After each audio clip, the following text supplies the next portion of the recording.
नमस्कार, आप देख रहे हैं educationbeats.com और मैं हूं आपके साथ आंचल श्रीवास्तव।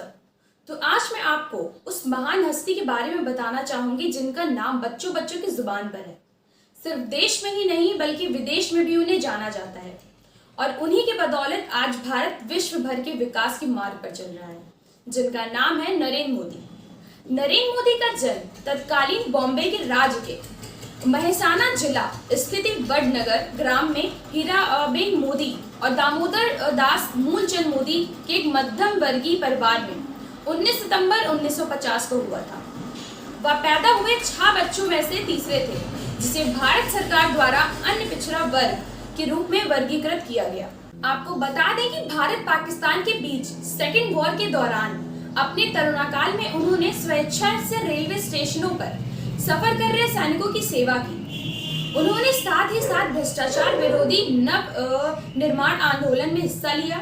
एक पूर्णकालिक आयोजक के रूप में कार्य करने के पश्चात उन्हें भारतीय जनता पार्टी में संगठन का प्रतिनिधि मनोनीत किया गया।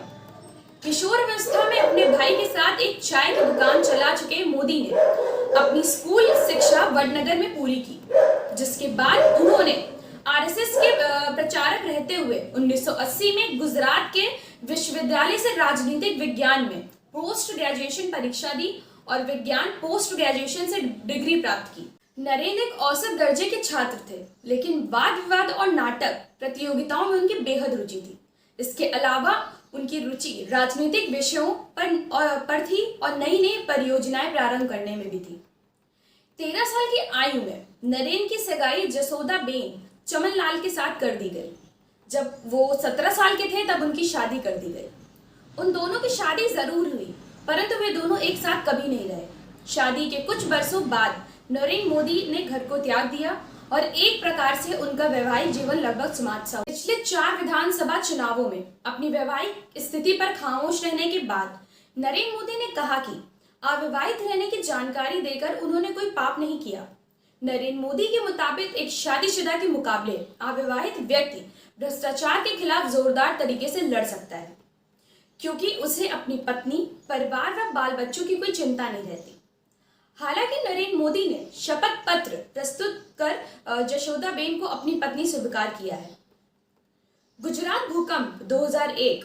भुज में भूकंप के बाद गुजरात के तत्कालीन मुख्यमंत्री केशुभाई पटेल के असफल स्वास्थ्य और खराब सार्वजनिक छवि के कारण नरेंद्र मोदी को 2001 में गुजरात के मुख्यमंत्री नियुक्त किया। मोदी शीघ्र ही विधानसभा के लिए चुने गए। 2002 के बाद गुजरात दंगों में उनके प्रशासन को कठोर माना गया। इस समय उनके संचालन की आलोचना भी हुई। हालांकि सर्वोच्च न्यायालय द्वारा नियुक्त विशेष जांच दल को अभियोजन पत्र की कार्यवाही आरंभ करने के लिए कोई प्रमाण नहीं मिला। वे गुजरात राज्य के 14वें मुख्यमंत्री रहे।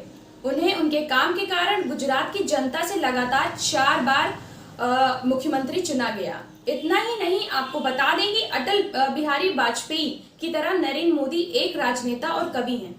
वे गुजराती भाषा के अलावा हिंदी में भी देश प्रेम से ओतप्रोत कविताएं लिखते हैं। के नेतृत्व में भारत की प्रमुख विपक्षी पार्टी भारतीय जनता पार्टी ने 2014 का लोकसभा चुनाव लड़ा और 282 सीटें जीतकर अभूतपूर्व सफलता प्राप्त की। एक सांसद के रूप में उन्होंने उत्तर प्रदेश की सांस्कृतिक नगरी वाराणसी और गृह राज्य गुजरात के वडोदरा संसदीय क्षेत्र से चुनाव लड़ा और दोनों जगह से जीत कर आए। के बाद साल 2019 में भारतीय जनता पार्टी ने उनके नेतृत्व में दोबारा चुनाव लड़ा और इस बार पहले से भी ज्यादा बड़ी जीत हासिल हुई।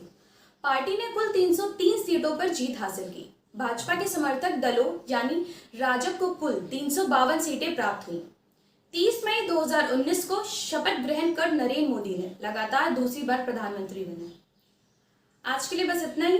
फिर मिलूंगी मैं किसी नए मुद्दे के साथ। तब तक के लिए जुड़े रहिए एजुकेशन बीट से। नमस्कार।